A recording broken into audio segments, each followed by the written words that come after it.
Hi guys, it's Lars here on October. Sorry, my video is late in getting up this week. My video was meant to be on Friday, but I've had a lot of housing stuff to deal with over the last couple of days to do with our situation, so I've been kind of otherwise preoccupied. However, I've had a bit of time later on this afternoon to pull this video together. So that's what I'm doing. Anyway, this week's topic is pay to be a witch, I think, or paying to be a witch, something like that. My opinion, I guess, on this topic is I think that most people at most point in the practice, or even when they're sort of starting out in the early stages, go to reference. By that, when I was younger, before I even knew what witchcraft was or what my future path would entail, I like to go to the library and pick up books and cassettes that I could listen to about different things, as well as obviously music ones. And then there was an old bookshop in the town that I used to go to too, and I got some books from there even before I knew what the word witch meant, or even started out on my physical path.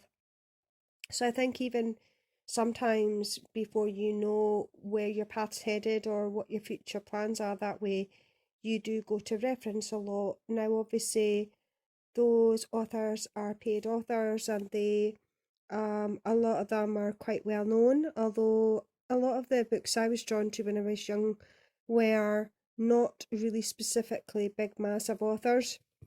I have got a few books, obviously, from uh, bigger authors like Cunningham, etc. But although I go to them like for reference guides and that now, there is a lot of books that I still read or go to for little what's the word now? Refresher points or whatever. Um, as far as paying somebody to teach you certain courses or to teach you about certain types of the craft, certain paths, to do with that type of a thing, I don't see anything wrong with it to a certain degree. However, you do get people out there that will charge an arm and a leg for their knowledge and for sharing some of that with the public. Now, obviously, depending on that person and what they know, I think to a certain degree it's okay, but when it starts to get silly money, I think that's just, you know, a bit much. It's a bit greedy. And I'm not saying that if you have done a lot of training yourself and a lot of uh courses yourself to get where you are to be able to teach other people, that it's not wrong to charge for certain services or courses, but to a certain degree, I think, and then it becomes like a bit too much, you know.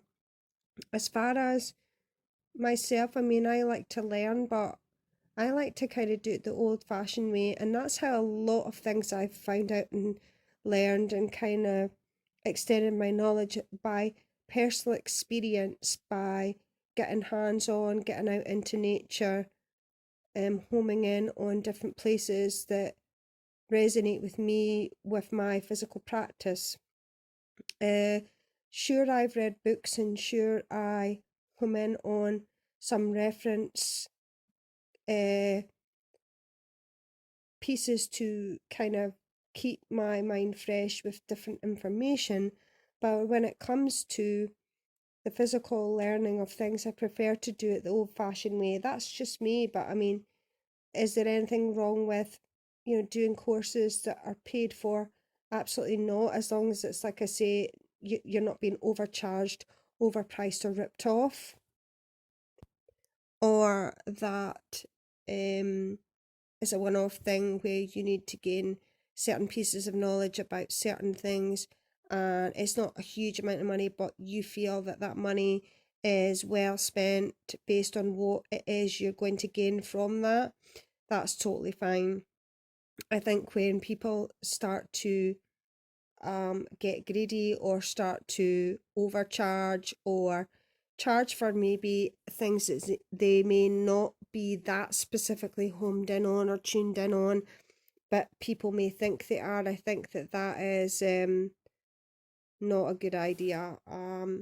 But as far as anything else goes, I think the best thing that anybody can do, particularly starting out on your path, is to obviously get guidance and research to a certain degree, but to get knowledge by hands-on practice, by physically going out in nature and communing with nature and getting hands-on with places and surroundings within your area or that you're drawn to, and getting in tune with the ebbs and flows of the earth, and getting in tune with